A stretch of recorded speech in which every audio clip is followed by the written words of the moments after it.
Hey guys, we're starting section 7 today. We're talking about the inverse of a square matrix. We went out of order. We just learned about determinants of a square matrix. Now we're talking about inverses. There's a couple of really important vocabulary that we need to know. One of them I'm going to actually put up here is that this matrix I is the identity matrix. Okay. And an identity matrix is a matrix in reduced row echelon form. So if it was a 2 by 2, it would look like this. If it was a 3 by 3, it would look like this. And then so on. 4 by 4, it would have that diagonal of ones starting from the top left, and everything else is zeros. Okay, and so here's how we would use that inverse matrix. The identity matrix. We know if we have a square matrix that could be a 1 by 1, a 2 by 2, 3 by 3. Square matrix just means rows and columns are the same. If a square matrix exists, we'll call that matrix A. Then matrix A times its inverse matrix will equal the identity matrix. So the thing that we call this is the inverse matrix, and I will teach you how to find that. So if a matrix has an inverse, the matrix times its inverse will equal the identity matrix. So to verify that matrix B is the inverse of matrix A, we would say, well, then matrix A times matrix B, or the inverse of A, would have to be that identity matrix. And if matrix A has an inverse, A is called an invertible or non-singular. Otherwise, A is called singular, meaning it doesn't have an inverse. And a non-matrix or a non-square matrix cannot have an inverse. Not all square matrices have inverses. However, if a matrix does not have an inverse, so if that matrix does not have an inverse, that inverse is unique. So first of all, how can we tell if a square matrix has an inverse? So if matrix A is square, oops, I'm not writing it correctly, is square, and the determinant of A is not equal to 0, then the inverse of matrix A exists.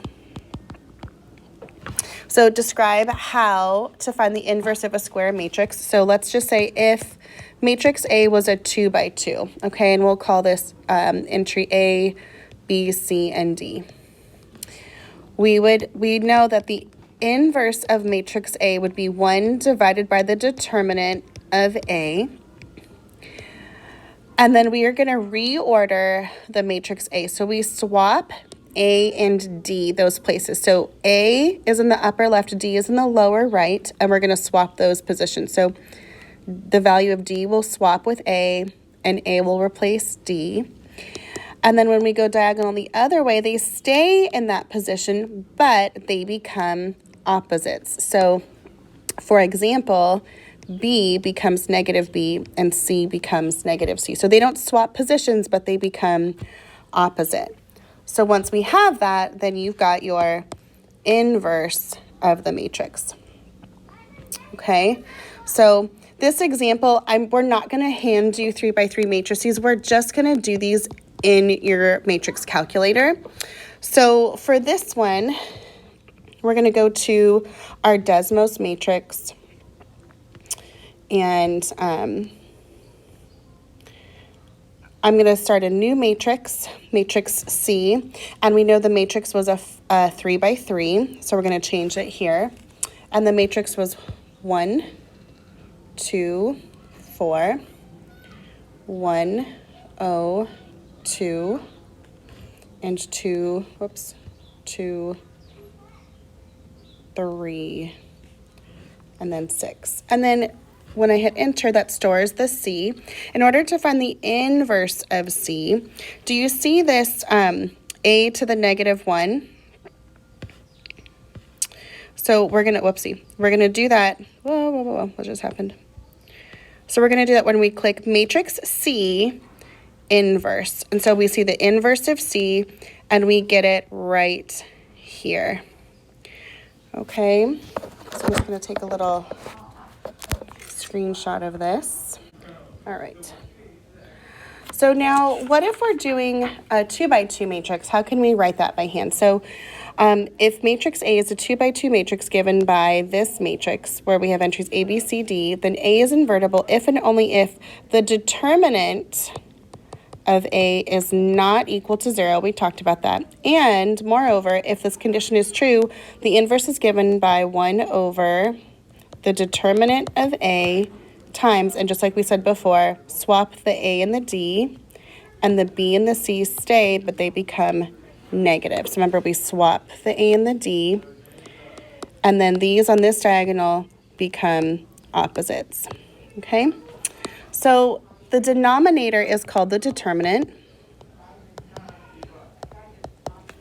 And here's how we're going to find it. So what if we needed to find the inverse of matrix B? First, we have to know, does it even work? So we're going to check to see if it's going to have an inverse by finding the determinant of B, which remember the determinant of B, we just write this with the straight lines instead to show that we're taking the determinant.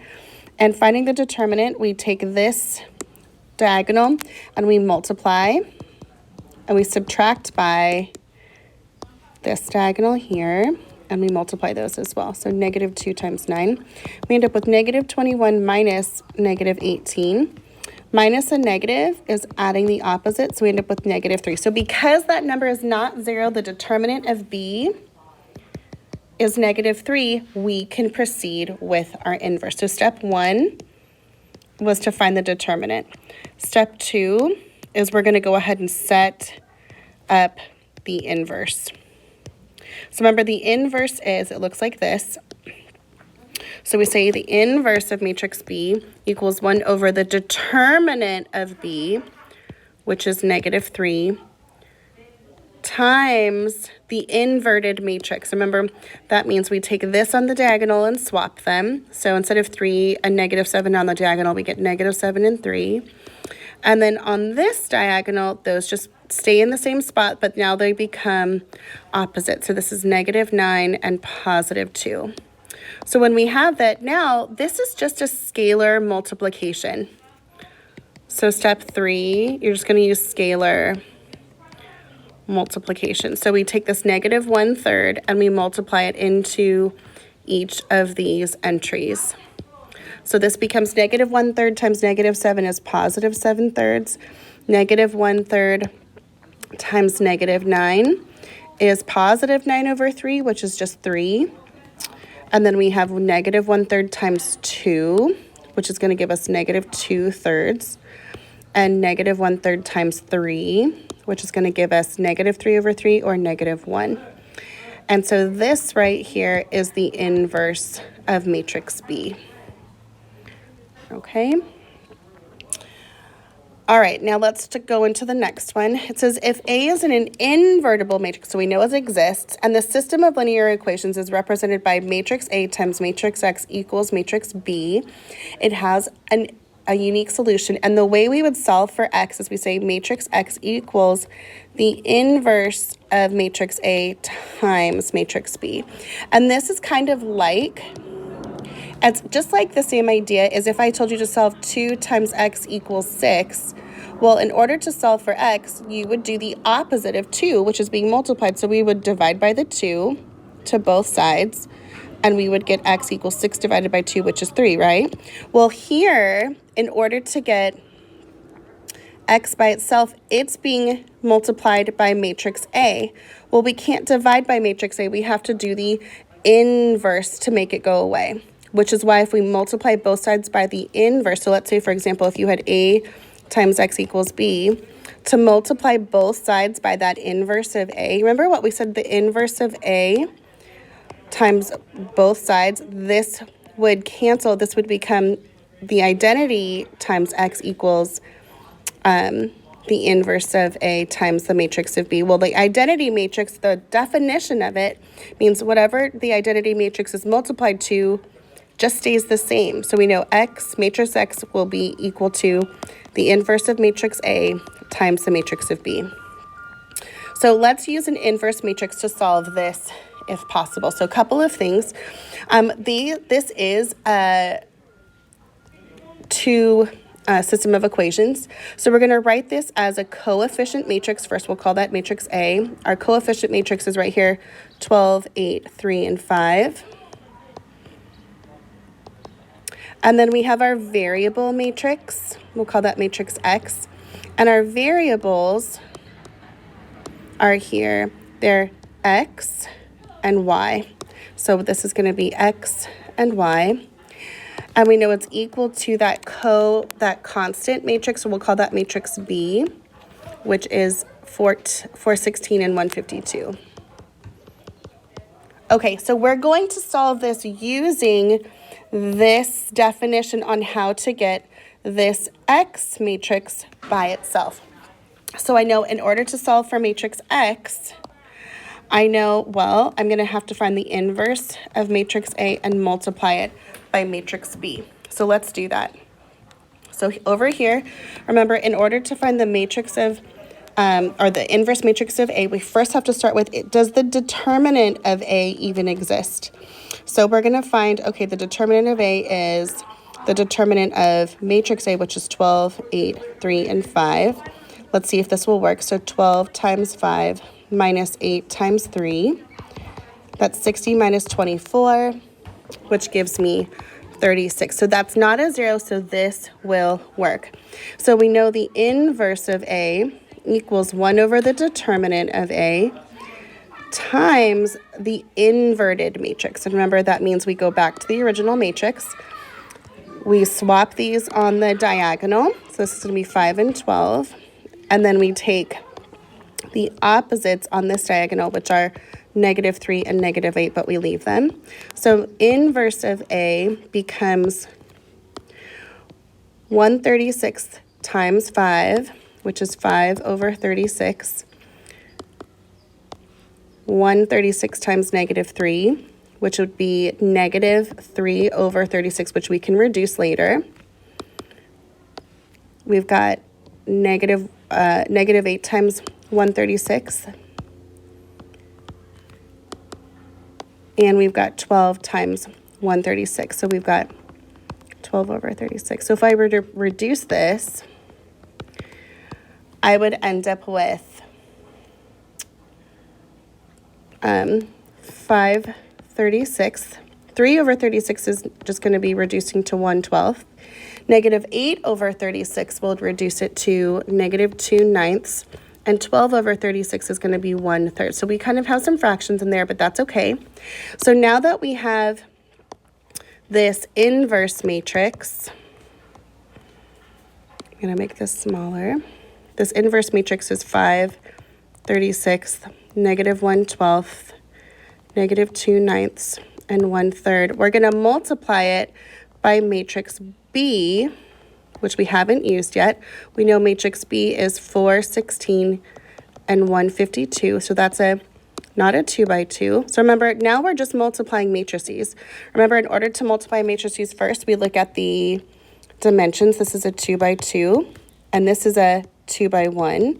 To verify that these work, we check, are the middle numbers the same? Yes. So then our answer matrix is out here, which is going to be a 2 by 1. So we set up our answer matrix, which is 2 columns, 1 row. And we go back and we're going to label. First matrix is the row matrix. Second matrix is the column matrix. And we are going to label the answer matrix on both the rows and columns. So we know in order to find the answer that goes in that first spot, we're going to take row 1 by column 1. So row 1 by column 1 goes here. So we're going to go 5/36 times 416. Oh, whoops, I wrote the wrong one down. So 5 over 36 times 416 plus the negative 2/9 times 152, negative 2/9 times 152, okay? And then for our last one, I know, well, this is going to be row 2, column 1. So here's row 2 times column 1. And we get negative 1/12 times 150, excuse me, times 416, this top one, plus 1/3 times 152. So let's simplify that. And we're going to end up with, if I plug that into my calculator, 5 over 36 times 116 plus negative 2/9 over 152. We get 24 in that top row. And then in my calculator, I'm going to type in negative 1 over 12 times 416 plus 1/3 times 152. We get 16. So if that's matrix X, and remember, we know matrix X was those units are inside there is X, Y. So we know that X equals 24 and the variable Y equals 16. All right, I'll see you back in class.